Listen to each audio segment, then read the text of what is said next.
Hello, BookTube. I come to you on yet another bleak and barren Sunday when there are no books in the mail for Steve. I go out to the front hall and I'm met by mocking silence. So I figured I should console myself with a tag, and since I'm in a gripey mood anyway from no mail, I might as well make it the Unpopular Opinions book tag at long last. So we'll just get to it. It's 9 gripey, complainy questions. Question number 1, a popular book or series you didn't like. And for me, that's a lot. I read everything. I try to read everything in any given year. And, in any given year, some book will take off for a complex combination of factors that isn't always or even usually just about quality. And I also try not to penalize a book for that fact. It's wonderful news for the author. I'm happy for them.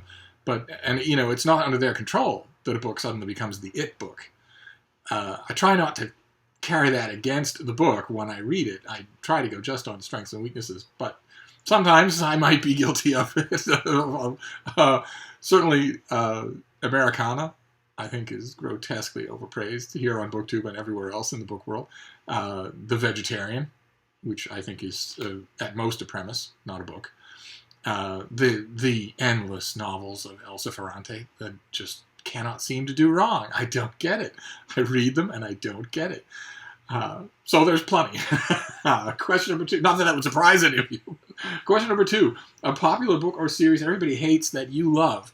If we go a little afield here for series and include TV, that would be Star Trek Voyager, which is a large number of people who hate it. I think because one of the main characters is the cook. I don't see anything wrong with that. But, I absolutely love it. From the very first to the very last, I think it's one of the best iterations of Star Trek that I've ever seen. I'm a big fan, so I get into Star Trek-related fights with fans about it.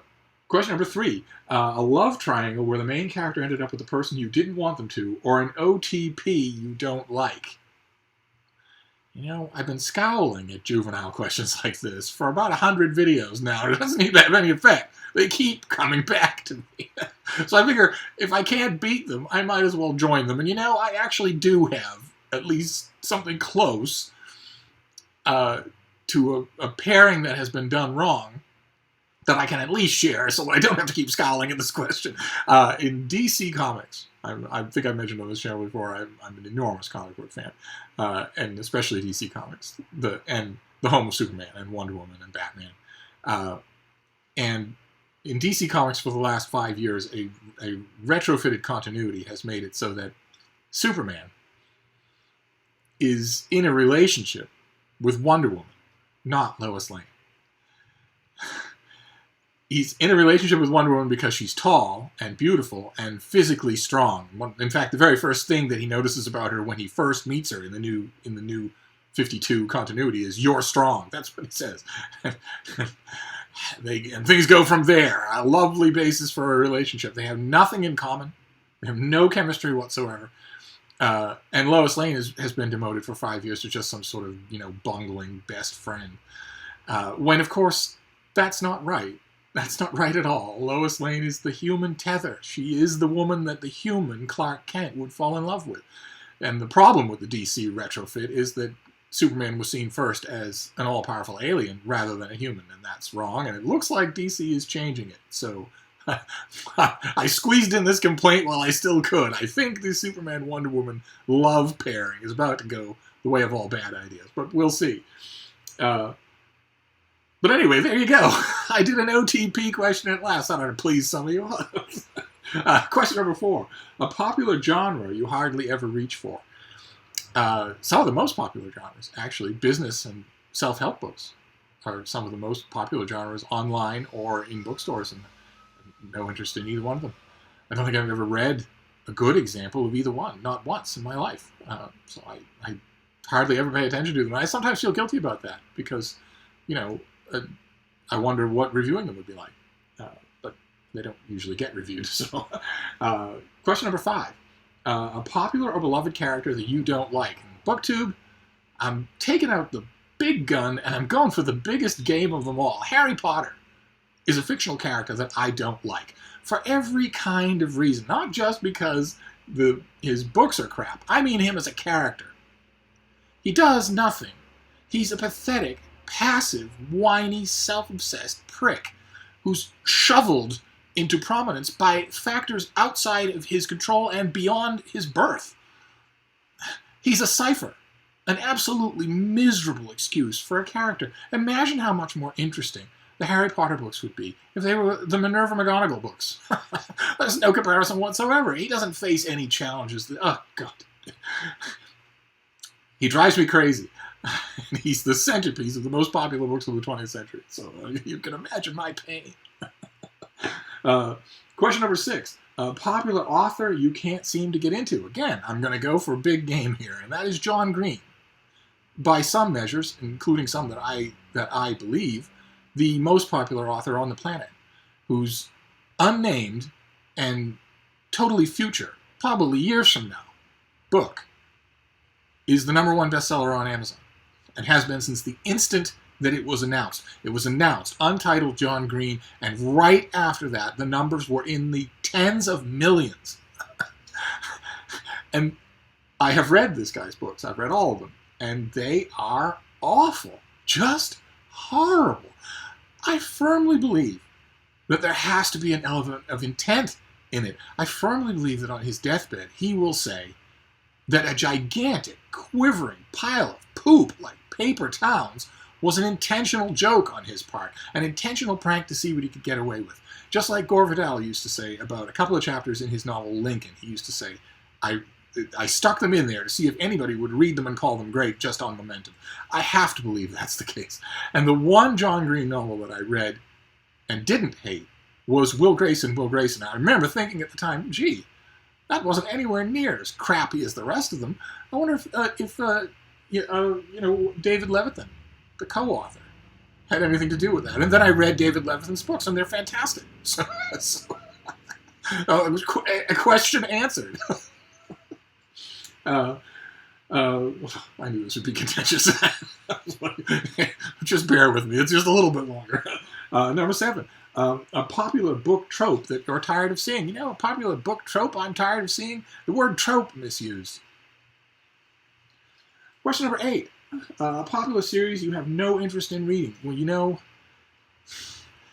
there are popular series I have no interest in reading, but that doesn't mean I don't read them.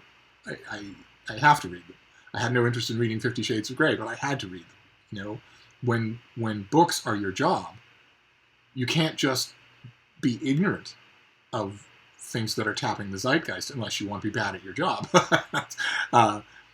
So, you know, the #1 example that I would say currently would be something I've mentioned on this channel before and condemned, and that is the My Struggle series by Karl Ove Knausgaard, which is just self-evident garbage, and yet continues to be treated. The critical treatment just rolled out for it. I don't understand it. I never will. Let's see here. Question number 9, the very last one. The saying goes, the book is always better than the movie. Well, what movie or TV adaptation do you prefer to the book? Well, BookTube. You'll never hear me say that. I have perhaps the most unpopular opinion of them all for the Unpopular Opinions book tag, and that is that the movie is usually better than the book. I can count on the fingers of both hands and the toes of both feet the number of books in the history of literature that were actually better than their movie adaptations. And the number of examples where the movie is much better than the book are legion. They're uncountable. I stopped jotting it down to 5 seconds. The Hunt for Red October. The book is virtually unreadable. The movie's fantastic. The Bridges of Madison County. The movie is elegant and beautiful. The book is a gigantic piece of sludge. The Firm with Gene Hackman and Tom Cruise. It's incredibly good. The book is just a pile of cliches. What else do I got here? Oh, War of the Worlds. You know, any filming of War of the Worlds is better than H.G. Wells' book. Friday Night Lights.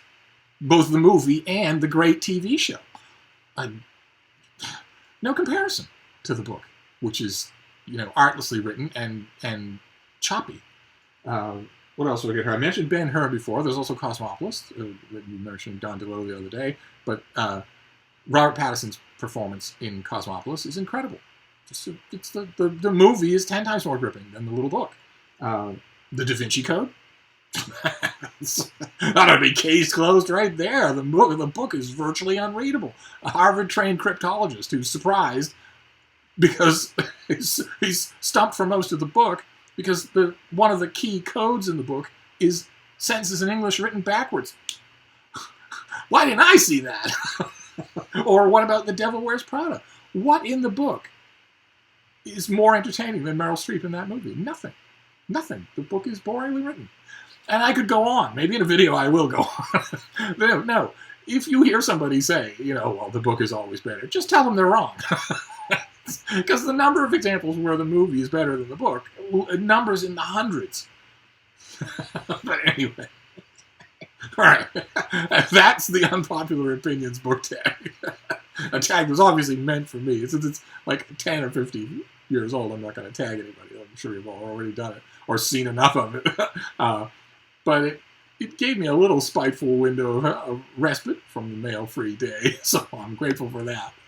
So anyway, I'll see you tomorrow. Thank you, BookTube.